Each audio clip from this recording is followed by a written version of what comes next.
Shternshis bet beina ein Entertsche Wasker Techter Greten sie gehen in Schlag Seht nur die Pest wird tief Dies klingt uns Siegen am Gang Wie hat sich sie singen deiner Lied Predigt ist uns das Gesang Und gehen sich unter die Sterne Wir ohne sollen sie gesehen Wo singen sie loi mir aus Herren in Mut und Schlaf da reingehen All right, hidden in an unmarked box since the Holocaust, a rare discovery has led to the revival of Yiddish music that's never been heard before. And joining us now is Toronto professor Anna Shternshis, who has turned this music into the Yiddish Glory Project. And we're very happy to have you here with us. Hello and welcome, welcome. Thank you for having me. This is going to be very exciting to be in Israel and to be, so proud of this project and a place where, so many can appreciate it. What's been your experience so far on this trip? Well, actually, I came to Israel specifically because of this project, because, as you know, that's based on the archive created in the Soviet Union in 1945. So I was able to find one of the people who sang these songs to Moisei Berigovsky, and this woman lives in Netanya. So I flew in to talk to her. Wow. So so tell us kind of how this landed, in your lap. I mean, this discovery, all this underground music, how did I know that you're a professor, but how did you find out about it enough to, be involved in this project? I was working on a book. I'm still working on a book on Yiddish. When you're in academics, you're always in academics. Exactly, with God's help. So the book is about Yiddish culture in the Soviet Union, created during World War II. And as I was doing research about that project, I went to Ukraine, to Kiev, and worked at the Ukrainian National Library. And the librarians told me that they recently found this collection of documents, mostly handwritten in Yiddish, from the war. And they say, we think this was folklore recorded during the war in Yiddish. So I looked at it, and it took me a few years to actually understand what I was looking at. And once I did, I realized that this are songs written by Soviet Jews as they went through the Holocaust or served in the Red Army or were refugees somewhere in Soviet Central Asia. And they wrote and sang songs about all these experiences in Yiddish. Wow. And was it meant to be kind of coded for no one to understand it?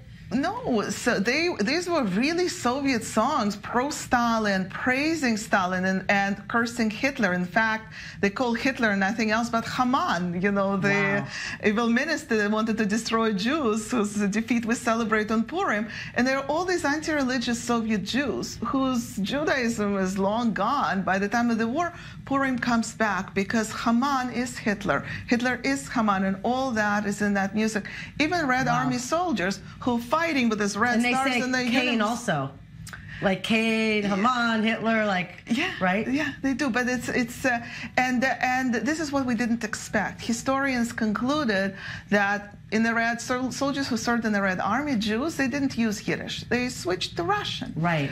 But with the fact that these materials exist shows that this was not true. Wow, it's so interesting. So how much work went into actually reviving these songs and finding the artists to perform? Is it all done through, people at the University of Toronto where you work? No, not at all. So what happened, my first instinct was to write a book. But I know how many people read academic books. So, and unfortunately the number is not that many. And I felt like the person who collected this music was arrested by Stalin, went to jail for this, so he never got to see it on stage. So I worked with an artist named Psoy Korolenko, a Russian-born, Russian-American artist who knows Russian music and Yiddish music, and he helped me to restore the music. It was just handwritten, most of it didn't have tunes, into art. Wow. And then a producer, Dan Rosenberg from Toronto, heard that program and said, you know what, the story's too good to be just contained even with a small kind of a scale show like that. And then he invited other musicians, Loiko Trio, this Roma trio from Russia, and some singers, including Canadian singer Sophie Millman, who sang on some tracks, and that's the track you just played. Fantastic. I mean, what an accomplishment. I know it's been covered by, NPR, CBC, BBC. I mean, it's getting a lot of play. Like, what do you think, what are your goals as far as what people are going to get out and how this is going to kind of, represent this culture and this time for generations to come, so it's not a forgotten piece of history?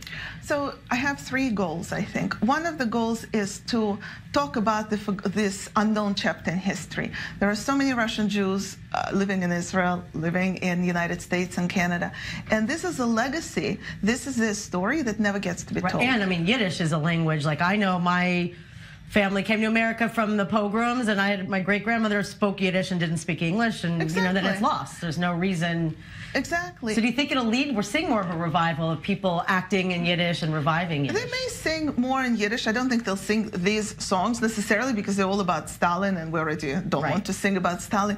But I think it could create a bridge to identity. It could create the change from a background, something you're born with, into your story, into your heritage.